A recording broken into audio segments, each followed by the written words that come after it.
Hey there. How's everyone doing this morning? This isn't the video I thought I was going to be making today. I was making a supercut of me playing D&D by myself, and that just seems super boring compared to how awesome the news is of the new character classes that are coming out. So, Oh my god! Okay, it's happening! we're going to do a deep look into the iconography, the artwork, the accoutrement on all the characters in the reveal of Critical Role's Campaign 4. And I hope you enjoy the analysis as much as I enjoy making it. This is Mana and Maple. My name's David. And let's make a video. I'm so excited for Campaign 4. I can't wait for Campaign 4. Not only because I want to make videos about it, but because I want to watch it. I want to get invested in these characters. I want to get invested in these locations. I want to get invested in the story and the lore. And I want to lose myself in it. And I hope you do too. We're going to start this video off in alphabetical order, just like every other video I've done on this, which would be the only other video I've done on this.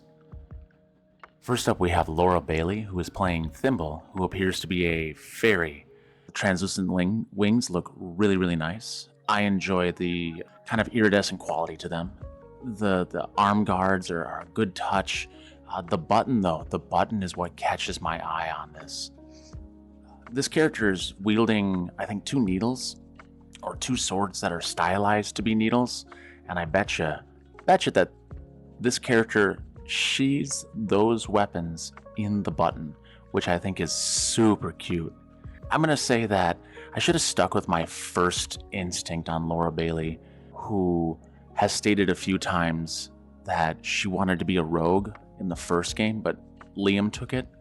And I think that this character is a rogue. And I think that that's gonna be awesome to watch. Very mischievous looking, probably, I don't know how small she is. And one of the questions I've always had about characters of this size, if this is truly a small character, or even like a tiny character, is in combat, how does damage stack up from tiny in like a really, and it's a terrible way to think about it in D&D, but in a realistic way, how does that work out? But I think the design is super cute, and I love it. We have Luis Carrazzo, and it looks like Luis is playing I want to say like a paladin. It's like in one hand they're gripping what I think to be is a holy symbol, and in the other hand they are, I believe, casting a smite. I love the kind of, I almost want to say Scottish feel, or like a Highlands feel to this particular character, with the stitching and the plating on the side, the leg cover. The character has a little bit of bruising or scarring up and around the eye, and if you look around the cloak, around the edge, there's a little bit of iconography around that, and I wonder if that has to do anything with a god or an ideal that they have followed in the past. I like that Luis is really, I wouldn't say easy to pin down, but the man loves his protective characters, and I think that having a protective character, just someone who just is a protection-minded person who loves to walk in and just save the day for righteousness and good, is a wonderful quality to have, especially amongst the Critical Role chaotic crew that we have. This is Robbie, and Robbie's character, Cadigan Vale, has a lot going on in it, and I want to kind of talk about all of it.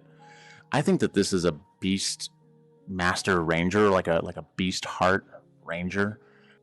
That wolf looks phenomenal.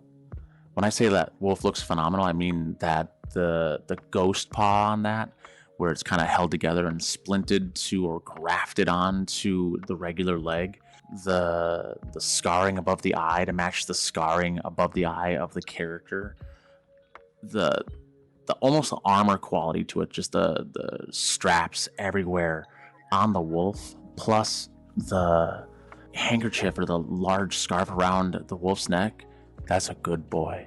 That's definitely a good boy or a good girl. That's a good dog. I want to see the good dog. I'm a dog person. But Robbie's, Cadigan's stuff, he's got a little bit of runic right around what I think is like a case of some sort. He's got a little bit of potions up around his bandolier, around his neck, and that necklace that he's wearing is looking very druidic in nature. Not druidic, but probably a man of the forest or a protector of the forest. I think that'd be really rad too. I think that this is a badass, moody character, and I'm for it. Next up is Aabria Iyengar, and she's going to be playing Thacia Loy, and I love this character. Let's just take a look at the kind of, I don't want to say gypsy, but like the highly travel. It reminds me of the Vistani from Curse of Strahd. But the eyeshadow, how it ties into the lip color, which ties into the staining on the fingers, which ties back into the dress and the accessories overall. This character, plus that beginning to show a little bit of white around the hair with that half-shaved head, is really awesome. I've known Aabria as a druid for a while, because when I did a deep dive into the video itself, Aabria is just this person who wears her character in her outfits. And her outfits were very much themed around these colors, and her outfits were very much themed around this color of skin and having claws. And so I'm excited to see what she does with a druid, because it's gonna be really epic. Next up is Taliesin Jaffe as Bolair Lethalia. Now, there's a couple things going on here. I mean, we can obviously tell that this is Taliesin's character. Everyone who saw the reveal, without even knowing the name of the character who was playing it, said, oh, that's Taliesin's character. And that's because Taliesin makes iconic characters who really live in the stylized choices of their own lives. So with this one, yes, it has a Harlequin nature to it, but it also gives off this puppet vibe. And I think that that's really interesting. And I think he's going to lean more into that puppet vibe, because I think that this is the warlock. And you can kind of tell with that sword that looks translucent. It's probably very summoned. But I think that Taliesin is going to be dealing with the entity from outside the world and outside this particular cosmos. Now that the gods are dead, Taliesin will be the one who's dealing with the idea that this other power is trying to find a foothold. And that's delicious. The stitching on his clothing is really great. The belts look really nice. But I can't get over what I think to be is a mask. It might not be a mask. It might just be the way that their face is, but it just looks so porcelain and so intentionally covering up disfigurement, scarring, hiding their true self. I think that's all possible. I guess we're gonna have to wait and see, but this character looks stunning. And there's gonna be some phenomenal cosplay of this. He just makes such great cosplayable characters. Next up, we have Ashley Johnson, who is playing, I think this is pronounced Valus. Now, Valus has, I think, like a broken ear. But first off, this has the iconography of a nun. This screams like habit. This screams covenant. This could be a cleric, but I think it leans more into an aesthetic style. And the way that the dress opens up at the legs, the way that the boots go all the way up the thigh, The way that the hands are free and there's reinforcement around the wrists. Not to mention the fact that incense holder that they have, all that chain work wraps around the body. I'm going to stick with my monk guess on this one. It could be a cleric, but this really looks like a chain weapon monk.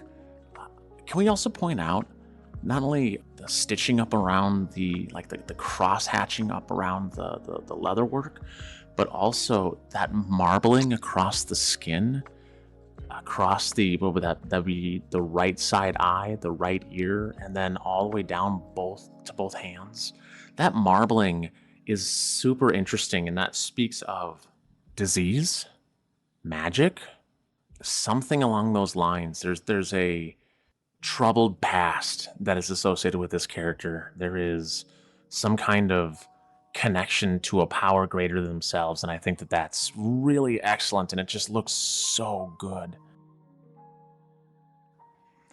Next up, we have Matthew Mercer, who is playing Sir Julian Davenos. Sir Julian looks like a duelist, and I say that because one-handed sword, like a rapier style, pauldron on the offside, and then just light clothing on top of that with that wicked-looking gauntlet.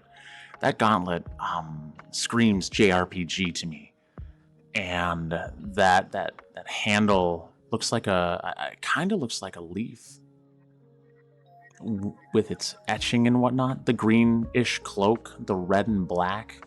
I think that our friend here, Julian, is a duelist, maybe a fighter, or a College of Sword bard. Someone who blocks with that same hand that they have their dueling sword on. Otherwise, this is a very clean design, very cosplayable, lots of simple elements. And I think that Matt's gonna nail it with an accent and bring the character to life through a complicated backstory, because the presentation is just so clean. I kind of want to know what the etching and the filigree work is on the pauldron. I can't get a good enough look at it, but overall, no, I take that back. It kind of looks like ocean feel, so maybe he comes from a coastal city. That'd be kind of cool.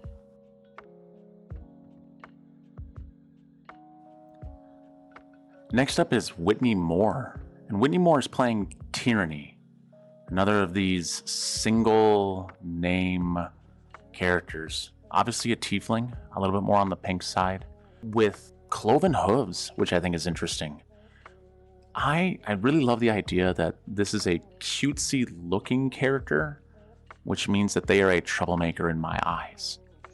Now, when I look at the clothing that they're wearing, that kind of teal and white dress, very flowing. Again, look at the head, and that speaks of a habit. This feels very clerical and would be the second character with that kind of design on it. So it's more than likely, looking back on Ashley's character, probably also a cleric. So probably two clerics. Now this character has a different set of things stitched in to their outfit. And we see a rising or a setting sun, and this will be the first of two characters with that kind of stitching on it. And then the other thing that we see up across the chest are the phases of the moon. And I only know that because I have a shirt that has the phases of the moon on it. It looks just like that in different colors, but still, the bar through the ear speaks of a rebellious nature, a rebellious past. I think that this character is probably a cleric, probably. Looks really good. That's a beautiful design, and I can't wait to see what Whitney does, because this will be the first time that I see Whitney playing in a long-term campaign, and that's also really exciting. Next up is Liam O'Brien, and Liam O'Brien is playing Hallandil Fang, and we're going to call him Hal because that's what was on the whiteboard. He is the brother to Thacia, who is Aabria's character.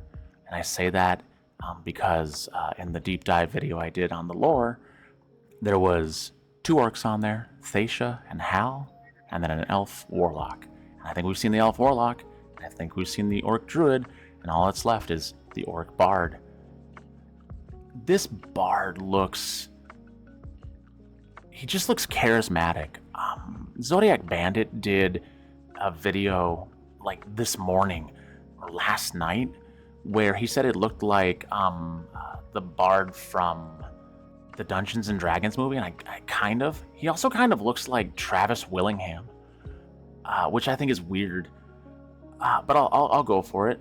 I think the thing that really stands out, a small detail, which I think will just come into play later, is there is a blue handkerchief, or like a teal handkerchief, around the strap for his instrument carry case. And that's going to mean something. That's special to someone somewhere. You can also see that he has that beginning of the gray at the temple. And I think that Thacia and Hal have seen some kind of trauma in their past, which gave them that premature shock of gray in their hair. Or they're both older, which would be really cool to have some older. I'm not 17. I'm in my 40s. We'll see. Next up, we have Marisha Ray playing Murray Magnuson. And Murray, probably a dwarf, probably, has like a little bit of a well-kept beard. Honestly, Murray gives off, and this isn't a bad connotation or anything like that, but this really gives off like a trans feel. So someone who's transitioning from one side to the other, and in a magical world, which I think is interesting. Let's get down to the garb that they're wearing. It really gives off, yes, there's some like lens-looking things at the top. Could be an artificer, but this is really giving off like jester vibes. This really feels like a bard. This really could be a artificer, but there's just not enough, for me, there's just not enough things around saying I'm an artificer. What this is saying to me is I'm a bard. I have these tones that at first glance would clash together, but they really work because the whole outfit is toned around this green color. Those are some beautiful rings and really long nails. Like those nails are that, especially that front one on the forefinger. That is a really long nail. What do they use that nail for? That's interesting. And that hat is very, very nice. But overall, this really gives like leprechaun feels. So I think that Marisha's playing a Scanlan-style bard. Next up is Sam Regal. And Sam is playing, and this could be pronounced, I think, two ways. Wykander Halavar or Wikander Halavar. I think either one of those could be correct. He looks so sad or dispassionate. I think dispassionate is the way that I want to say that. The face markings, the tattoos across the face, the kind of blue-green aspect to their hair. He kind of feels a little bit like a genasi almost. I don't think he is, but the way that his hair kind of flows away like water or air, he feels very airy overall to me. But we're going to point out around the pants, certainly the staff that he's carrying, certainly the diadem or the small crown on his brow, and then on his sleeves as well. Even that mantle across the shoulders, that all carries that kind of rising or setting sun, that setting star. And so I think Sam's playing another cleric. I think he really enjoyed playing FCG. He enjoyed the aesthetic of that. And it looks like he's playing I want to say like a life cleric. He just looks so sad or pulled away. But if we look back at Whitney more, I think Sam and Whitney, they may not be at the same table, but they start together. And I think that's really cool. That kind of pairing when they begin would be very fun. Two mischief makers playing semi-serious characters. Oh, that'd be interesting. That'd be real interesting. Next up is Alexander Ward, and he is playing Octus Tacanus. I think I'm pronouncing that correctly. Octus is possibly my favorite design so far because it really reminds me of his character in Candela Obscura, the doctor played. This gives this very much doctor-ish feel, but I think this is an artificer, specifically a alchemist or something along those lines. He could be playing a straight wizard, because if you look on his hip, there is an anatomia with little cats on it. There is a book about anatomy on his hip. I don't think it's a spell book. I think it's a research book. I think this is a artificer who creates these helpers, these little fox-looking helpers with their button eyes and patterns on them. I think they're adorable. They're just so adorable. This design looks great, and I'm so glad. I'm sad that I didn't get the character class right or the race correct on this one, but I'm so happy Alexander's playing a creepy boy. Oh, I'm so happy. I need more creepy aesthetics inside this game. I think that'd be really awesome. Next up is Travis Willingham. Travis, playing a wolf again. Good for you.